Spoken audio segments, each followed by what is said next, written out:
एक और smart lesson जो परख वाली के फ्लेक्सी कैप फंड से सीखने को मिलता है, जिसका नाम है basket approach. Basket approach risk and reward को मैनेज करने का एक आसान सा तरीका है।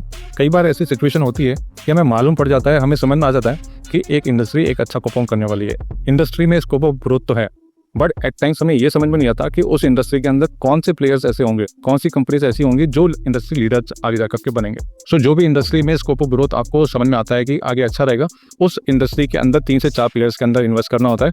By that way you can make sure कि आपके पोर्टफोलियो में इंडस्ट्री लीडर्स रहेंगे। बट हाँ, ये कैसे पता चलेगा कि जो 3 से 4 प्लेयर हमने सेलेक्ट किए हैं उन्हीं में से लीडर निकलेंगे? उसके लिए हमारे पास में एक प्रूवन मेथड होना चाहिए। उसको सॉल्व करने के लिए मैं अपनी वॉच लिस्ट, जैसा कि मैं पहले भी कह चुका हूँ, आपके साथ में शेयर करता हूँ, और आपको फंड मैनेजर्स को क्लोजली ट्रैक करना पड़ेगा, समझना पड़ेगा कि मार्केट के अंदर वो कहाँ इन्वेस्ट कर रहे हैं। बास्केट अप्रोच को और सिंपल करके समझ लेते हैं। थोड़ी देर पहले हमने लॉ ऑफ द फार्म की बात की थी। जब भी हमें कोई पेड़ लगाना होता है तो हम सिर्फ एक बीज नहीं बोते हैं, हम कई सारे बीज बोते हैं। बास्केट अप्रोच भी वही है। कई सारे बीज बोने के बाद में कुछ पेड़ निकलते हैं और पेशेंस के साथ में टाइम देने पर, समय आने पर हमें फल देकर के रिवॉर्ड देते हैं।